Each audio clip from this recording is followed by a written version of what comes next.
computer chips. I've met a lot of scientists who talk about switches and semiconductors, and somehow they're fulfilling the same function. But what is it? What we're trying to build with a semiconductor is a switch. This is one from the wall, something that you'd use to turn on a light and turn off. And in fact, when we push the switch up, we give an input, the light is the output. So in science fair terms, a switch then lets electricity go through or stops it. Exactly. And Based on the somehow, input, we change the flow of electricity. electricity on or off. It's the only language computers understand. When the switch is off, the computer reads a 0. When the switch is on, the computer reads a 1. String a bunch of switches together, and you can create a code. With just 8 switches, you can represent any symbol on a keyboard. For a page, you need about 25,000 switches. 1.4 million will get you a second of music. Photos need tens of millions. And videos, we're talking about tens of billions. The more switches, the more power. The story of the computer revolution is the story of the shrinking switch. Early computers used mechanical relays and vacuum tubes as switches. Building a machine with just a few thousand took up rooms of space. But the silicon transistor changed all that.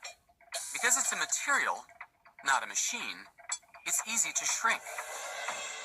Well, the exciting part about silicon transistors is we're actually using the atomic properties of the silicon. So rather than actually having to craft something to build the switch, to build the pieces, to build the spring, I actually, by doing some smart engineering, can get the electrons to flow by using the properties of the atom. And we brought some material to illustrate that.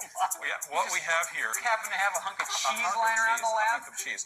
So think of this as the silicon material. I can actually take a slice of that silicon, and I can use the atomic properties of this slice to build those transistors. Ladies and gentlemen, the Pentium Cesium 5.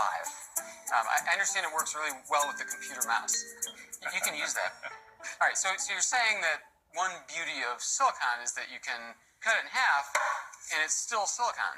And you could slice it again, smaller and smaller and smaller, but it still does just as good a job of passing along the ones and zeros. Absolutely. And I can use those material properties until I get down to the size of only a few atoms of silicon. Wow. Which is not something you could do to make mechanical switches smaller, right? Like if I wanted to make this smaller, I can't just go like this. Wow. I can have a smaller one.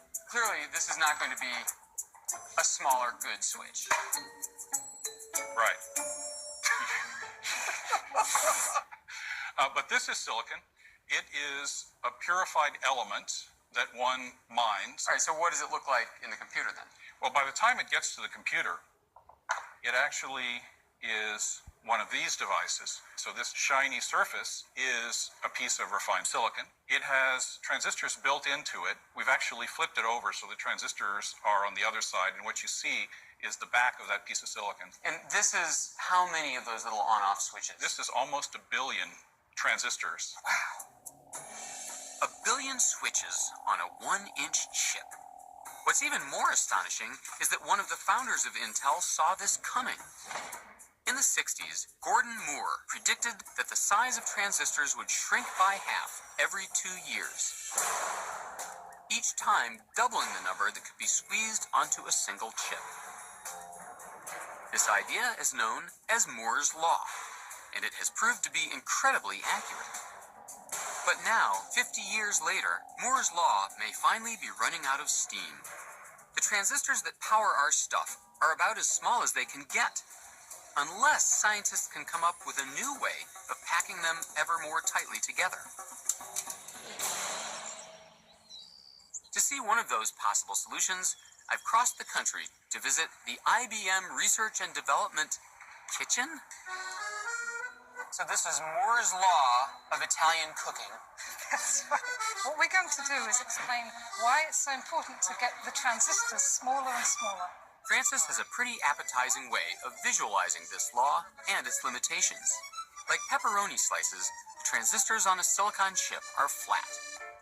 Okay, so here's our silicon wafer. Now, these are the old-fashioned transistors. They're much larger, and you can see that you can't put that many onto each wafer. So this would be a 1960 iPod. I think so, yes. This would be a 60s type of thing. So let's take off these old transistors and replace them with some new transistors. Oh, these are much smaller. Yes, these new transistors are much smaller. Technology has marched on. That's right. It's Moore's Law in action. So in other words, all we have to do is make the transistors smaller every year forever, and our gadgets will always be more powerful and more compact. That would be wonderful, but we can't make our pepperoni slices much smaller than this. And these transistors are now packed together about as close as we can get them. The pizza party can't go on forever. There's a limit to how small you can shrink the transistors. If you reduce the surface area of a transistor too much and place it too close to its neighbor, electricity starts to leak, causing a short circuit. Not good. We've run out of area, so there's only one way to go, and that's upwards. Slim Jims? That's right. This is a vertical transistor. Instead of having flatter, smaller transistors, we go in the other direction. Excuse me? Vertical transistors? Vertical transistors. With And little toothpicks on the bottom. that's just for demonstration Oh, purposes. By building vertical transistors, called nanowires, Francis can increase surface area without bringing the transistors closer together. So, no short circuit. Ingenious. So this is what you're doing at IBM. You're That's making right. these? They're called nanowires. And the real thing is about 1 million times smaller than this. 1 million times smaller? That's right. Well, that'd be hard to see. They're hard to see, but this is not a nanowire. This is a silicon sliver Francis uses as a surface to grow them. And we get tens of millions of wires on each of these specimens. Come on. Now you're hurting my brain. Oh. She carefully loads the wafer into a molybdenum clip and slides it into a custom-built oven where she'll bake it at 1100 degrees Fahrenheit. You know, I was just thinking, Francis, I don't think you have enough aluminum foil on this oven. Yes. It's the question everyone asks. It holds the heat better. Aluminum foil? Isn't that a little we use. low-tech for something That's right, whatever works. Oh my gosh, so those little spires, Those are the nanowires. so you bake those up. We just grew these, yes. We can see them because this oven doubles as an electron microscope. All right, so these are them, huh? This is 30,000 times magnified. 30,000 times? That's right. So here's the column of silicon, that's the nanowire, and here's the gold droplet on the end that actually makes it grow. It's weird. It looks like matchsticks or weird mushrooms or... Mushrooms